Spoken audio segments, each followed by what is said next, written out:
It's midnight and you're tuning into Nightline with me, Azaria Tagaya. The top stories. Maybank CIMB slapped with over 5 million ringgit penalty.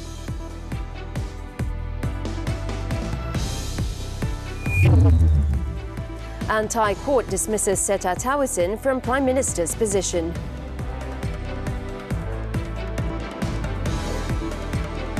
Good morning. Thailand's Constitutional Court on Wednesday dismissed Prime Minister Seta Tawisin for appointing a former lawyer who served jail time to his cabinet, raising the spectre of more political upheaval and a reset of the governing alliance.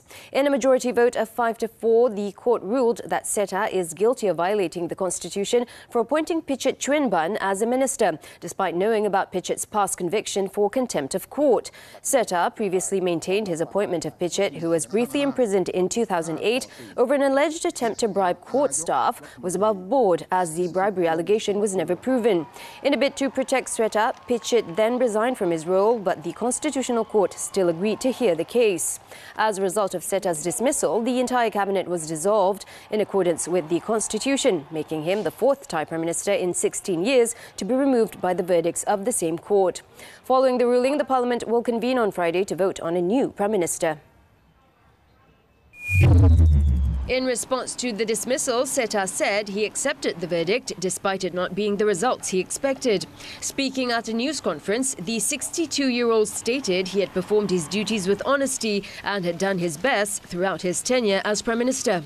ผมเคารพในการตัดสินใจของคำพิพากษาของทั้งศาลรัฐธรรมนูญนะครับก็ยืนยันนะครับว่าตลอดระยะเวลาปีหนึ่งหรือเกือบปีหนึ่งที่ดำรงตำแหน่งมาก็พยายามทำทุกอย่างให้ถูกต้องนะครับมีความตั้งใจจริงในการทำงานยึดมั่นโดยในอุดมการณ์ของการทำงานด้วยความซื่อสัตย์สุจริตรับฟังความคิดเห็นของทุกๆฝ่ายแล้วก็ไม่ได้ยืนยันว่าไม่ได้เป็นทำตัวเป็นที่ขัดแย้งของทุกๆคนนะครับก็ยืนยันอีกทีครับก็เคารพการตัดสินของศาลรัฐธรรมนูญครับ Seta also thanked all the Constitutional Court judges for giving all parties the opportunity to present their explanations on the issue. Now, the body of a man who was reported missing after going for a jog on Tuesday night has been found on Wednesday evening. Selangor Police Chief Datuk Hussein Omar Khan confirmed that the body of Nidza Afham Mokhtar was discovered under the Sungai Klang Bridge in Selangor. Ya, tadi dalam pukul 7 lebih ada orang awam yang pergi memancing kawasan tu jumpa satu mayat dan pemeriksaan lanjut kita percaya adalah mayat Muhammad Niza yang dilaporkan hilang semalam tu. Lokasi jumpa tu lebih kurang 1 kilometer daripada tempat jabatan tu lah yang family ada jumpa handphone dan juga dompet dia. He added that the victim's family has also been notified. Nidza was identified by his clothing based on earlier descriptions that was given of the missing man. The body has been taken to Tengku Ampuan Rahimah Hospital for post-mortem. Earlier, it was reported that 23-year-old Nidza Afham left his house in Bandar Puteri Klang at 7:45 p.m. on Tuesday to go for a jog. It is understood that Afham, a social media influencer and singer who gained followers for his song covers on YouTube, had used an e-hailing service to get to Sultan Sulaiman Stadium for a jog. He had been responsive to calls and messages to friends and family up until 9:04 p.m. Using a phone search app, his last known location was detected at Jambatan Kota near the Klang Royal City Council. Family members went to the location at about 1 a.m. to search for him, but instead found his phone and wallet placed neatly next to one another. The wallet contained his identification card and student card. His ATM card, however, was missing. South Klang Police Chief Assistant Commissioner Cha Hung Fong said a missing persons report was subsequently lodged by family members at the Klang Police Station at 4:22 a.m. on Wednesday. Two major banks in the country, Maybank and CIMB, have been fined a total of over 5 million ringgit due to prolonged service disruptions. Bank Negara Malaysia has confirmed that Maybank was fined 4.3 million ringgit for the unplanned downtime, while CIMB was fined 760,000 ringgit. In separate statements on Wednesday, BNM said Maybank and CIMB had paid their respective fines on August 8th and 12th. It said that on June 1st, 2023 and May 31st this year, Maybank's regional mobile banking platform and MAE applications experienced multiple unplanned downtime that caused prolonged disruptions in several banking services, impacting customers and other parties. CIMB customers, on the other hand, experienced prolonged service disruptions on April 8th and 9th. The disruptions affected its e-banking channels, aside from automated telemachines or ATMs, as well as debit and credit cards. According to BNM, the fines were imposed for non-compliance with the Financial Services Act 2013 and the Islamic Financial Services Act 2013, as well as the central bank's policy document on risk management in technology. In response to the administrative monetary penalty, Maybank said it will strengthen and monitor its banking systems to ensure optimal performance. In a brief statement on social media, the country's largest banking company also affirmed that it would comply with Bank Negara's regulations regarding quality of service. Meanwhile, in accepting the action taken by Bank Negara, CIMB acknowledged that the service disruptions had impacted its customers and business operations. Meanwhile, economist Jeffrey Williams said Bank Negara's action is timely as it ensures the continuous availability of essential financial services. He opined that the move strengthens confidence in the Malaysian financial system.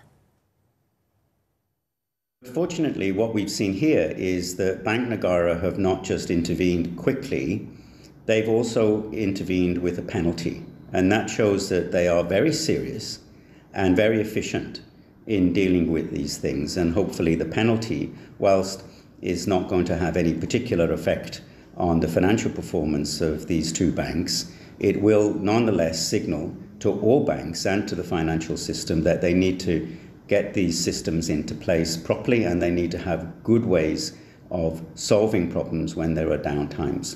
And it will also signal to the wider community, to consumers, to businesses, both domestically and internationally, that Bank Negara is taking on its role effectively, quickly and successfully. And that will help to strengthen confidence in the Malaysian financial system. Malaysia's second quarter GDP results, the figures that matter. Key export sectors, supply chain changes and oil prices.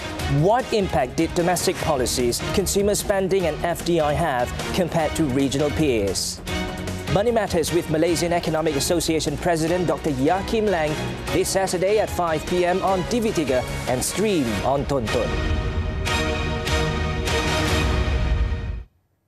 Kereta Api Tanah Melayu Berhad KTMB is set to acquire 62 passenger train sets through a rolling stock leasing agreement between China and Malaysia. Transport Minister Anthony Loke said the initiative was aimed at optimizing rail services and addressing cost challenges. Loke said the initiative, which is expected to cost 10.7 billion ringgit for the first phase from 2024 to 2027, will be financed through payments spread over 30 years. He said the leasing costs would include maintenance, repair and operation services by the train suppliers.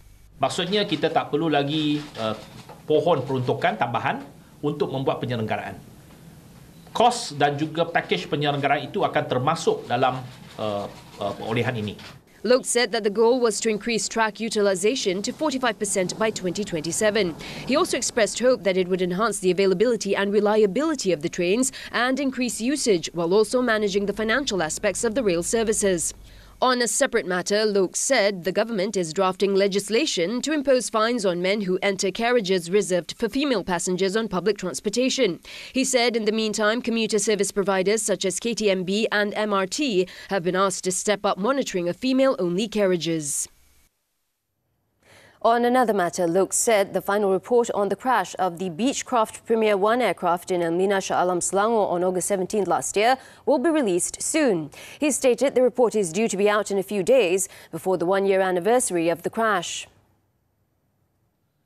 On September 15th last year, it was reported that the final report of the crash would be completed in August this year. This is in line with the Annex 13 standard of the International Civil Aviation Convention, which provides a period of 12 months from the accident to complete the document.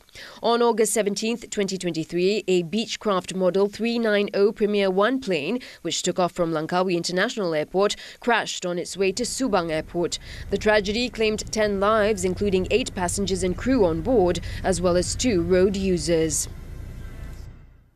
A total of 1,760 investigation papers have been opened over cases of police misconduct from January to June this year. Inspector General of Police Tan Sri Razaruddin Hussein said this was an increase of more than 5% compared to the whole of 2023, which shows that there will be no compromise over any misconduct or rule breaking among members of the force. Close monitoring merupakan kaedah penyeliaan yang dapat mengekang penyerapan anasir negatif mempengaruhi warga PDRM untuk melakukan salah laku. Selaras dengan itu, saya telah memutuskan peningkatan peratusan pencapaian pelaksanaan SKDD PDRM daripada 80% kepada 95%. Razaruddin was speaking during the Inspector General of Police's monthly assembly organised by the Integrity and Standard Compliance Department, or JIPS, in Kuala Lumpur.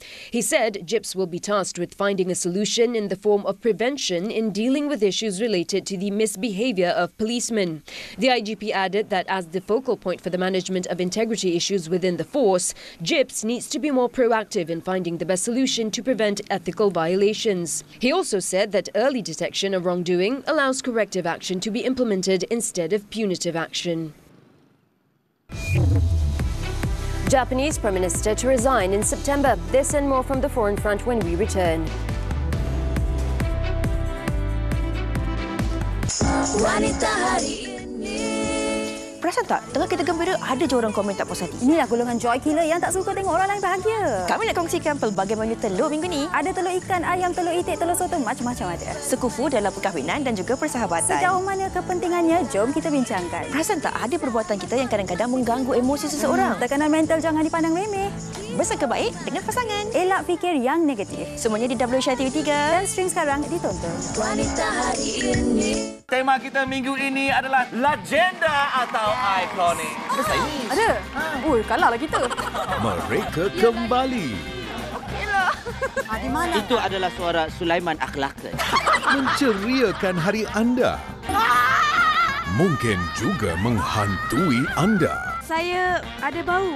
Tak habis-habis bau. Bau ayam penyet ke apa? Saksikan Ahad 9 malam di TV3. Sekarang ni Mama cuma suruh bertunang je dulu. Dia tak inginlah jadikan Aisyah sebagai menantu dia. Oh, bukan mak yang tak suka you. Dia cuma bila kita berkongsi hadiah, insya-Allah akan ikat kasih sayang. Aisyah terpaling anti perempuan. Padahal majlis ilmu jarang-jarang nampak muka dia. Tiada siapa pun yang paksa. Kalau tak nak, cakap je tak nak. Lelaki Melayu terakhir TV3 dan stream juga melalui Tonton. We're back with news from the Foreign Front. Japanese Prime Minister Fumio Kishida, in a surprise move on Wednesday, announced he will not run in the upcoming party leadership vote in September, paving the way for the country to have a new Prime Minister. According to Kishida, in order to show that his governing Liberal Democratic Party, LDP, is changing, he must first step aside. The 67-year-old cited the LDP's political funds scandal as one of the reasons for stepping down, saying that as party leader, he should take responsibility for what happened. The Prime Minister added he will support whoever is chosen as party president as a rank-and-file member. However, he refused to comment on who he would back in the race, simply saying that he hopes someone who is reform-minded is elected. Kishida took office in October 2021, replacing Yoshihide Suga, who occupied the role for a year after Shinzo Abe stood down with ill health in 2020. The United States has approved another $20 billion in weapons transfers to Israel, despite concerns that Israeli forces are routinely violating international law in Gaza and the occupied West Bank. The U.S. Department of State on Tuesday announced that the Secretary of State, Anthony Blinken, approved the arms sale. The department said that the U.S. was committed to the security of Israel, and it is vital to U.S. national interests to assist Israel to develop and maintain a strong and ready self-defense capability. It is believed that some of of the weapons, such as 33,000 tank shells and 50,000 explosive mortar cartridges, could arrive soon. The announcement came as Israel expects retaliation from Iran and Lebanon-based Hezbollah following the assassinations of high-level Hamas and Hezbollah officials. Meanwhile, at least 36 Palestinians have been killed across the central and southern Gaza Strip on Wednesday in Zionist strikes on Nuseirat, Maghazi, Khan Yunis and Rafah. Meanwhile, condemnations have poured in from across the Arab world on Wednesday following an incursion by Israeli ministers and illegal settlers into the Al-Aqsa Mosque complex in occupied East Jerusalem. Foreign ministries from several Arab countries have issued statements condemning the settler incursion, describing it as a clear violation of international law and the historical and legal status of Jerusalem. Hamas has also called on the Organization of Islamic Cooperation (OIC) and the Arab League to take serious action to stop the systematic violations against Al-Aqsa Mosque. The condemnation came after over 2,200 illegal settlers forced their way into the flashpoint site. While Jews and other non-Muslims are allowed to visit the mosque compound during specified hours, they are not permitted to pray or display religious symbols. A New Zealand charity apologised on Wednesday for distributing dozens of pineapple-flavoured candies that were found to be laced with potentially lethal amounts of methamphetamine. The Auckland City Mission said it first became aware of the issue on Tuesday when some recipients complained about the foul-tasting candies. It is understood that 3 people, including a child, a teenager and a charity worker, sought medical treatment after tasting the boiled sweets, though none are currently in hospital. The candy, donated by an unknown member of the public, was then tested by the New Zealand Drug Foundation, which found they contained a potentially lethal 3 grams of methamphetamine, hundreds of times greater than the common dose taken by users. Police believe that the candies were believed to be the byproduct of an international drug trafficking operation and have called for them to be handed over to the authorities.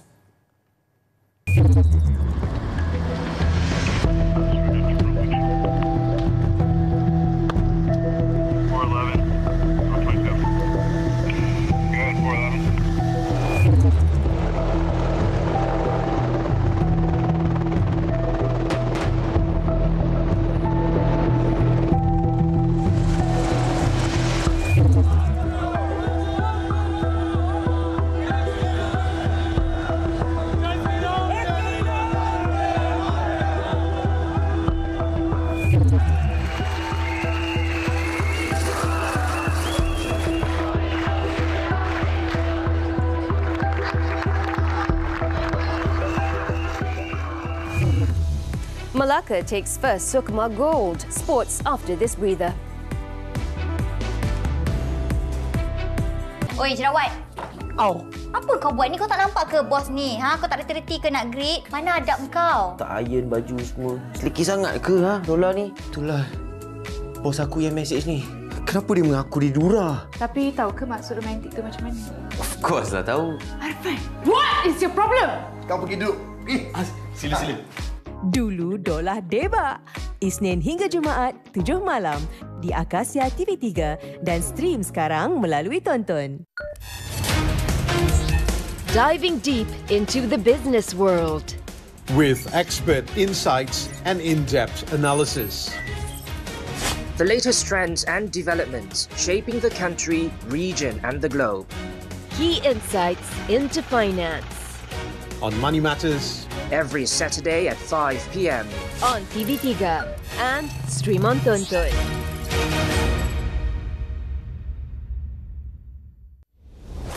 Situasi semakin tegang. Pembunuhan ketiga-tiga wanita ini dilakukan oleh pembunuh yang sama, Tuan. Medan operasi unit gerak khas kini berhadapan dengan cabaran tidak terduga. Maaf Tuan, keputusan saya muktamad. Saya dah tak mampu dan nak bagi perkhidmatan terbaik pada pasukan. Saya tahu ini bukan satu tugas yang mudah, Tuan. Gerak khas The Finale setiap Ahad 11.30 pagi di TV3 dan stream sekarang melalui Tonton.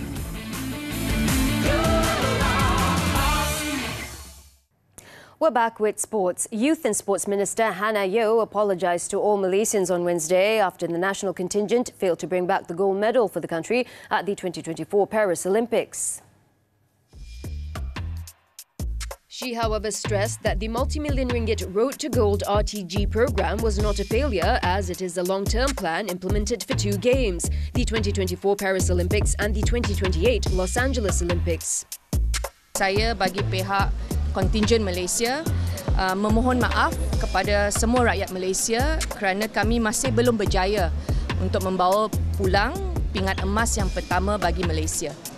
Seperti yang telah diumumkan, projek Road to Gold adalah untuk 2 sukan Olimpik iaitu di Paris 2024 dan Los Angeles 2028. Hannah, who is also the RTG co-chairman, added that the RTG committee will meet and receive technical reports from all teams to assess the performance and to prepare an audited report on the programme's expenditure.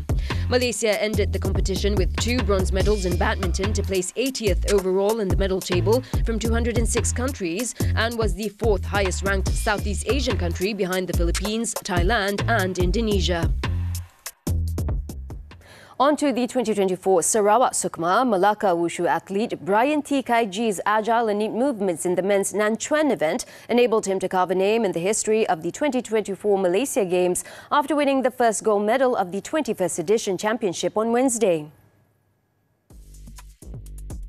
The 20-year-old athlete collected the highest score of 9.600 to overcome 16 other challenges in the final. Perak's Fu Mun Fei and Fung Tai Leong of Sarawak were tied on 9.560 points, but it was the former who was awarded the silver following the points decision of 5 judges. Meanwhile, Brian's compatriot Tan Pei Le also won the women's Nan Chuan event with a score of 9.500 points. The 2024 Sukma, held across 9 divisions of Sarawak, saw 37 types of sports contested involving 488 events. On to football, the 2024 Saudi Super Cup. Al Hilal secured their spot in the final with a 4-1 penalty shootout win over Al Ahli after their semi-final clash ended with a 1-1 score. Matias Yaisler's side opened the scoring in the 66th minute through Brazilian captain Roberto Firmino's first-time left-foot finish from a Riyad Mahrez pinpoint cross.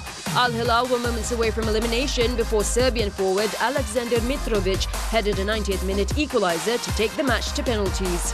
The shootout saw successful Al Hilal kicks from Ruben Neves, Al Dawsari, Mitrovic and Sergej Milinkovic-Savic. In contrast, only Firmino converted for Al Ahli, with Gabri Vega's effort brilliantly saved by keeper Yassin Bunu. Al Hilal will play Saturday's final against the winner of the second semi-final between Al Nassr and Al Tawoun. Moving on to tennis, the 2024 Cincinnati Open, Ben Shelton defeated fellow American Riley Opelka in a 2-set thriller to advance to the next stage. The 21-year-old American, who withstood 19 aces from his towering opponent, needed 1 hour and 41 minutes to claim a 7-6, 7-6 victory in the first round. The world number 14 will take on either Thomas Martin Echeverry or Matteo Arnaldi in the next round. Earlier, another American, Francis Tiafoe, defeated Alejandro Davidovich Fokina in straight sets in the first round. Tiafoe collected an impressive 6-3, 7-6 win over the Spaniard after 1 hour and 44 minutes on court. The 26-year-old will next play Italian Lorenzo Musetti for a place in the round of 32. In the women's action, Ukraine's Marta Kostyuk was forced to battle hard before finally getting the better of Elise Mertens. Kostyuk, the 15th seed, defeated world number 32 Mertens 6-4, 2-6, 6-4 in the first round. She next faces Wimbledon quarter-finalist Lulu Sun of New Zealand. Murder cum arson suspect on remand. The details when we come back. Sampai bila awak tak nak kenal mak tiri dengan adik-beradik awak? Adik-beradik tiri. Awak tak boleh buat saya macam ni. You tu sepatut malu cuba duri. Macam pengemis. Ma! Kami dah bincang dah. Nak buat keduri pertunangan kamu berdua nanti. Tolong! Boleh tak kita semua bincang elok-elok? No! Kali ni, pengantin pasti jadi.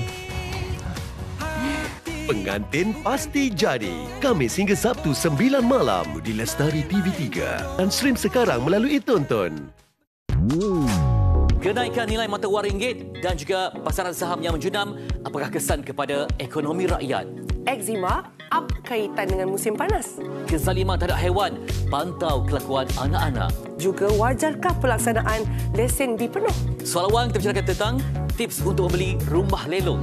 Jangan lupa temu janji kita di Malaysia Hari Ini setiap Isnin hingga Jumaat jam 9.30 pagi di TV3 dan stream secara langsung ditonton. atau drama lain, selalunya sibuk dengan konflik cinta. Awak tak yakin yang saya cintakan dan sayangkan awak?